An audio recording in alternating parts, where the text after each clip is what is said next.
दिन में तू ना हो वो दिन ही नहीं, जिस जीवन में तू ना वो जीवन नहीं।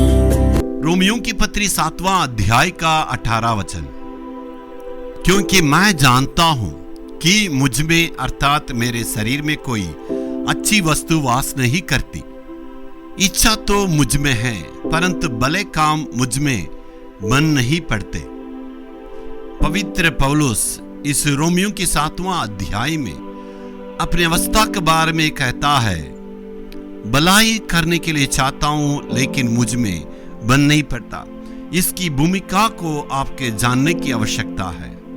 उद्धार पाने के बाद एक पवित्र व्यक्ति किस प्रकार जीना है और किस प्रकार की मुसीबतों को देखते हैं, उसी को यहाँ पर 7वां अध्याय में संक्षिप्त रूप से लिखा है। और कहते हैं पाप का ऊपर जय पाना है और पवित्र जीवन जीने के लिए हमेशा कोशिश करना है। और देखते हैं खुद के बल से बार बार कोशिश करके हार जाते हैं। इसको भी 7वां अध्याय विवरण करता है। यह कहता है मेरे शरीर में ऐसा कोई व्यवस्था है जो मुझे भलाई करने के लिए रोकता है। यहाँ शरीर के बारे में क्या कहता है? अपने पुराने मनुष्य के बारे में शरीर के लिए कहता है। यानी आदम जब पाप किया है, उसके पापों के द्वारा सदियों में वो पाप चले आता है।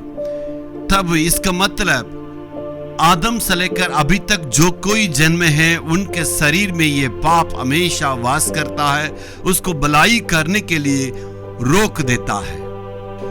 तब इस पुराने मनुष्य के अंदर नया मनुष्य कभी वास नहीं कर सकता, यानी भलाई वास नहीं कर सकता जब तक वो पुराना मनुष्य का विधि या व्यवस्था अंदर है।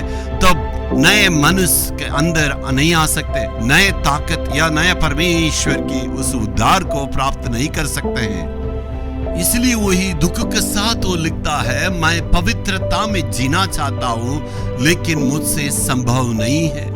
इसी दुखों के साथ, मन में परेशानी के साथ, बोझ के साथ इस वचन को कहता है, मुझ में भलाई वास नहीं करता है।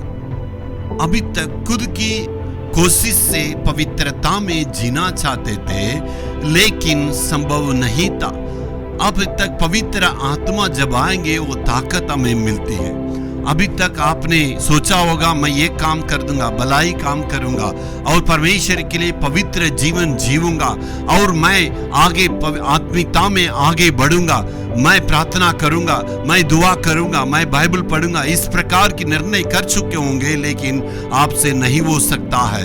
जब तक पवित्र आत्मा का ताकत नहीं मिल जाता तब तक जो है मसीह जीवन में आगे नहीं बढ़ सकते हैं। इसलिए परमेश्वर की उसकी ताकत को मांगना है। प्रभु यीशु मसीह की दया से हम प्रतिदिन उस पर जीत सकते हैं। Hallelujah, hallelujah.